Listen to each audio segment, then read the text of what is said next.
Vous n'êtes pas sans savoir qu'un petit film indépendant sur un obscur mythe nordique nommé Thor Love and Thunder sort très bientôt, et forcément je profite de l'occasion pour une petite tier list dont vous êtes si friand. Aujourd'hui je vous propose de voyager à travers l'histoire et les variantes de Thor Odinson pour voir qui est le Thor le plus puissant. Soyez dignes et saisissez votre marteau et découvrons ensemble qui est le meilleur dieu du tonnerre et de la foudre. Mais avant je dois aller en Grèce pour affronter d'autres divinités.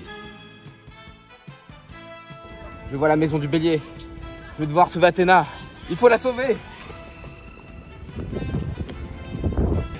Ouais, je me suis acheté une casquette vu qu'il fait chaud et vu que c'est payant, bah, le temple d'Athéna maintenant. Ouais, je vais la sauver.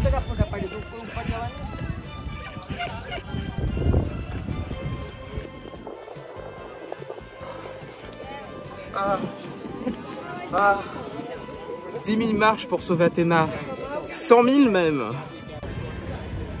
Par le météore de Pégase. Et cette vidéo est sponsorisée par Saint Seiya Legend of Justice. Si vous suivez ma chaîne manga et mon compte Twitter, vous devez savoir que je suis un grand fan de Saint Seiya. Alors pour souffler entre les vidéos, je joue pas mal à Legend of Justice. Le jeu dispose de très beaux graphismes et les artworks mettent vraiment en avant les personnages originaux du manga Saint Seiya. On peut retrouver toutes les grandes stars du manga comme Athéna, les chevaliers de bronze, mais surtout, on va pas se mentir, les chevaliers d'or. Chacun dispose de ses propres compétences et il faudra mixer les bons personnages ensemble pour vous constituer une équipe imbattable. Le jeu n'est pas vraiment prise de tête et c'est le premier jeu mobile Saint Seiya qui mise sur un gameplay vertical, ce qui veut dire que vous pouvez y jouer d'une seule main. Et en plus, si vous manquez de temps de jeu, vous pouvez continuer à accumuler des ressources et des bonus en étant AFK. Le jeu est tout nouveau et la bêta ouverte commence le 12 juillet. Rejoignez mon équipe de chevaliers en cliquant sur le lien dans la description et le lendemain de l'inscription, on offre du coup un chevalier d'or de Saint Seiya. Du coup, le 8e jour, les joueurs peuvent remporter gratuitement Léo Aliolia de Léonide.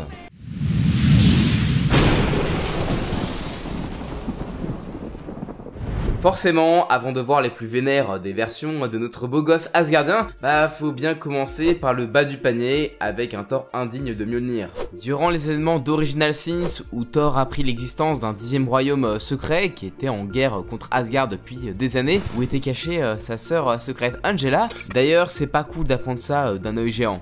Bon, pour la défense des parents de Thor, ils pensaient que leur fille avait été tuée et dans sa rage, Odin avait séparé ce 10e royaume des autres. Ouais, ce mec il est plutôt puissant. Mais entendre de la bouche de Nick Fury que Gore avait raison et qu'aucun dieu n'est digne suffit à rendre Thor indigne de Mjolnir, faisant de lui Odinson, The Unworthy Thor. Et histoire d'en rajouter une couche, Malekith l'a vaincu en combat, tranchant son bras au passage, qui sera plus tard remplacé par une prothèse en métal Uru, histoire de lui permettre de se battre aux côtés de Jane Foster aka Thor.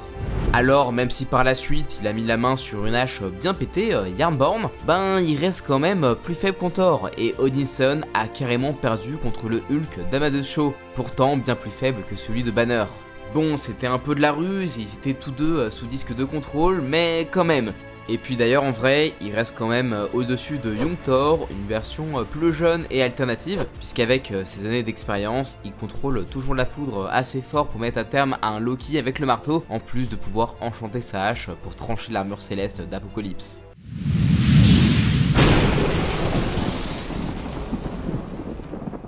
Ah, on rentre enfin dans le vif du sujet. Ici, on va parler de ces Thor qui méritent leur titre et leur marteau, protégeant fièrement Midgard aux côtés des Avengers, sans pour autant être god tier. Et on commence doucement avec un Thor qui, malgré son surnom, n'est pas si ultime que ça. Je parle évidemment d'Ultimate Thor. Une version du dieu asgardien qui s'est exilé sur Terre en 1939 après que Loki tua sa famille avec sa coalition de géants des glaces et des nazis, faisant péter un câble à notre bon vieux Thor qui, en relâchant toute la puissance de Mjolnir, causa la chute d'Asgard. Pendant son long exil sur Terre, il finit par se prendre pour un humain nommé Thorleif Goldman, bien chelou le nom en tout cas.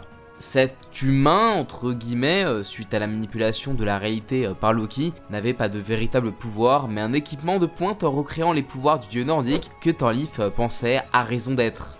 Devenant un super activiste politique, puis membre des Ultimates, qui sont un petit peu les Avengers de cet univers, Thor finit par récupérer ses vrais pouvoirs, même si on ne voit pas de vraie différence. Si ce Thor se retrouve si bas malgré son Mjolnir bien badass qui rappelle Stormbreaker et sa capacité de téléportation, bah c'est à cause de son combat contre Unworthy Thor, où il s'est retrouvé à égalité avec ce Thor indigne. Un petit peu triste pour ce Thor plutôt badass quand même. Vient ensuite un Thor qu'on ne présente plus, incarné par Chris Hemsworth depuis 2011 et qui revient bientôt sur grand écran pour Love and Thunder. Je parle bien évidemment du Thor du MCU. Un personnage dont j'ai déjà pas mal parlé de sa puissance en le comparant tantôt avec tous les héros du MCU, tantôt en le comparant avec sa version comics.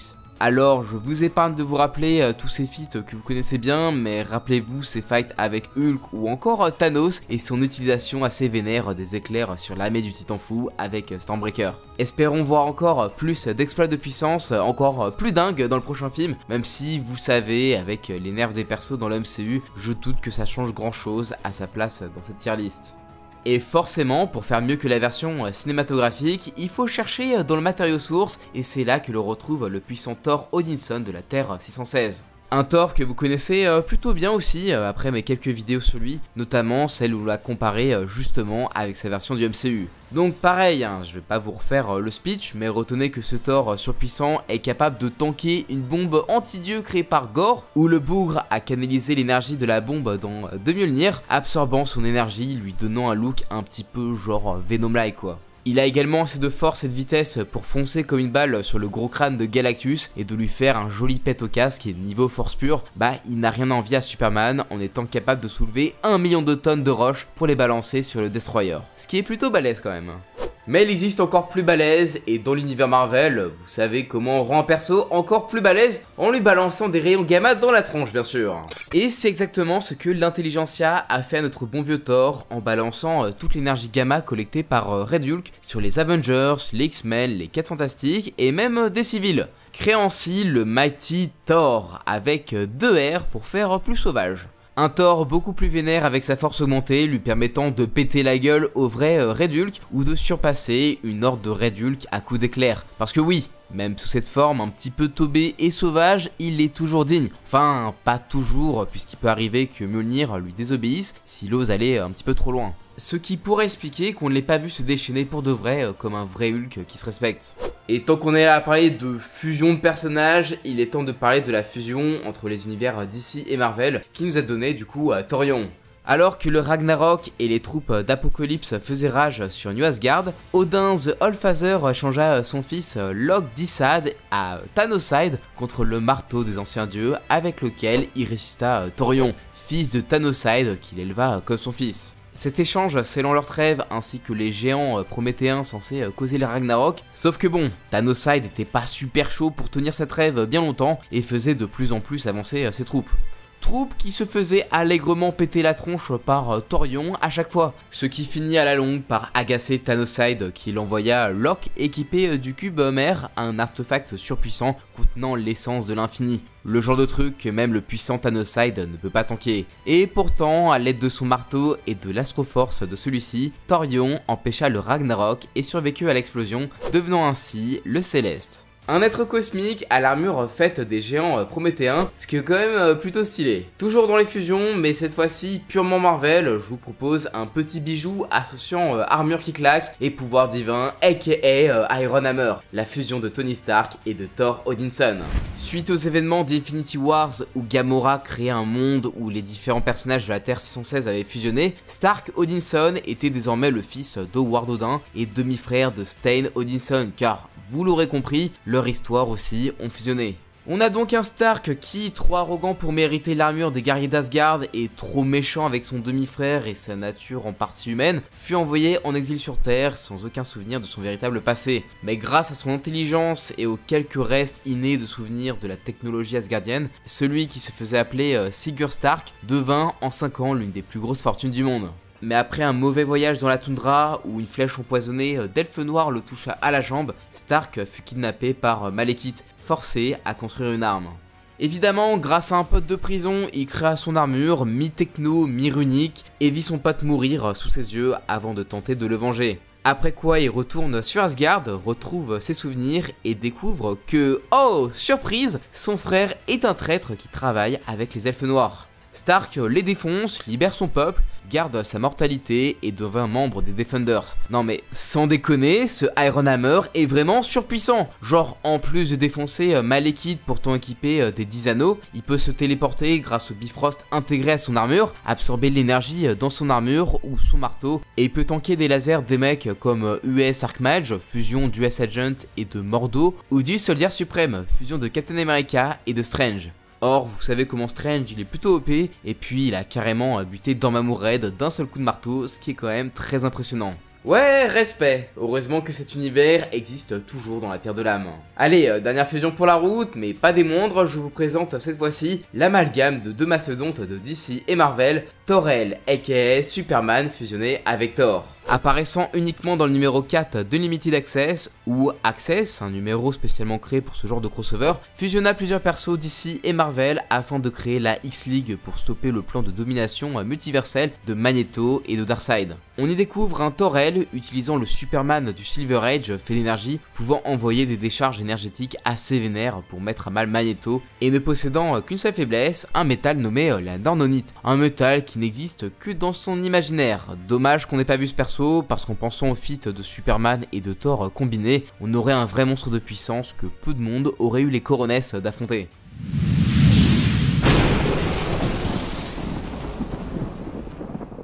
Bon maintenant, fini de rigoler, hein, on entre dans la catégorie poids lourd des poids lourds. Ici, il n'y a plus de simples Thor ou des fusions de persos, mais des Thor bien badass et destructeurs dont les coups de marteau font vraiment froid dans le dos. Et on commence fort avec Hulking Thor, aussi appelé Allfather Thor. Déjà, rien qu'avec ce blaze, on sent la puissance. Cette version plus âgée, semblable à un futur possible de notre Thor 616, un petit peu la manière d'un Old Man Logan, est un Thor qui, en plus d'être digne de Mjolnir, est maintenant digne de la place d'Odin en tant que Allfather. Contrôlant désormais à 100% la Odin Force, qu'il renomme la Thor Force, notre vieux roi d'Asgard est également un dieu flic cosmique chargé d'empêcher les guerres entre panthéons et d'arrêter les dieux criminels. C'est ainsi qu'il croisa la route de Gorr et que, avec le Thor 616 et le Young Thor, ils ont fini par le stopper et sauver les dieux qu'il avait réduits en esclavage. Alors, certes, c'est pas lui qui a été le plus brillant contre Gorr et il a l'air d'un vieil homme, mais croyez-moi, l'habit ne fait pas le moine. Le gars peut 1v1 Galactus, au point que leurs coups se ressentent à travers l'espace. Il peut balancer des planètes et même des fucking soleils, détruire des planètes avec sa foudre, ou encore ramener des gens à la vie avec sa magie. Et si c'était pas suffisant, ce Thor a eu deux power-up temporaires bien vénères. Par exemple, lorsqu'il a fusionné avec la Force Phoenix, il a été capable de se fighter avec Doom au centre de la Terre pendant 99 ans. Un combat si intense que la Terre subit des tremblements de terre et autres éruptions volcaniques. Enfin, lorsque notre bon vieux roi a possédé la All Black Necrosword, il a carrément buté Galactus en 2-2 comme si de rien n'était. Ah ouais, on déconne pas avec le Allfather. Alors ok, il est puissant, mais bon, il est un petit peu vieux quand même, non? Alors place à la jeunesse, et pour ça, on retourne en 2020 sur la Terre 616 pour découvrir la plus récente des versions de cette liste, Cosmic King Thor. D'ailleurs quand j'y pense, vous l'avez vu dans Fortnite. Quelques temps après être devenu le King Thor et avoir obtenu la Odin Force, il a pris l'arrivée du Black Winter, littéralement le Galactus du multivers, et il voulait aider Galactus à le stopper. Sauf que bon, le grand dévoreur décida de faire de Thor un de ses héros en lui donnant le pouvoir cosmique, histoire de l'aider à bouffer 5 planètes bien précises pour niquer le Black Winter. Sauf que, plot twist, Galactus était lui-même un héros du Black Winter, ce qui n'a pas trop plu à Thor. Forcément s'ensuivit un combat titanesque entre Cosmic King Thor et un Galactus boosté par les 4 planètes qu'il a bouffé, et Thor l'a juste défoncé si fort qu'il a volé toute sa puissance en donnant un giga power boost. Un boost suffisamment puissant pour tuer le fucking Black Winter qui est, je le rappelle, un Galactus multiversel. Ouais, qui dit mieux? C'est vrai qu'avec des exploits pareils, on pourrait croire que c'est le plus puissant de tous. Et pourtant, ce titre appartient à une autre version du Thor 616, Ruin King Thor. Odin mort, Loki préparait un nouveau Ragnarok avec une armée plus puissante que jamais, et évidemment Thor et ses alliés tentèrent de le stopper, en vain malheureusement. Après la mort de Baldur dans cette guerre, Thor décida de partir en quête du pouvoir d'Odin et de la magie runique.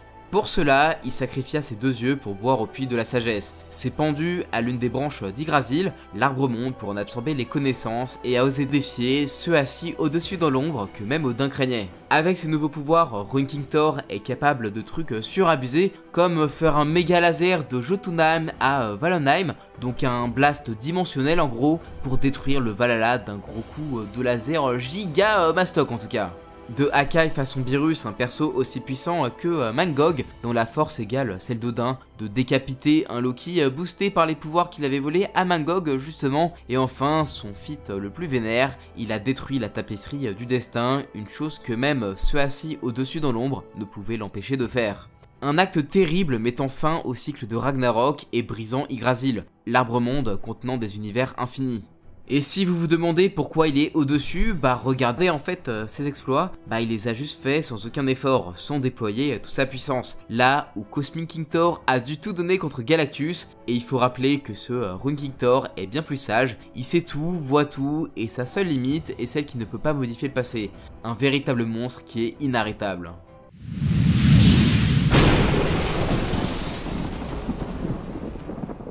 Même si dans le MCU la puissance de Thor n'est pas représentée à sa juste valeur, ses nombreuses versions comics ont prouvé que ce n'est pas le genre de héros à sous-estimer. Maintenant, il reste à voir ce qu'il donnera dans Love and Thunder et si Jane sera plus ou moins puissante que lui. D'ailleurs, dites-moi dans les commentaires qui gagne entre Jane Foster et Thor. Ouais, j'aimerais bien avoir votre avis. J'espère que la vidéo vous a plu et si c'est le cas, n'hésitez pas à lâcher vos meilleurs pouces bleus, à vous abonner, à partager la vidéo, ça fait toujours plaisir. Et moi je vous dis à la prochaine, ciao!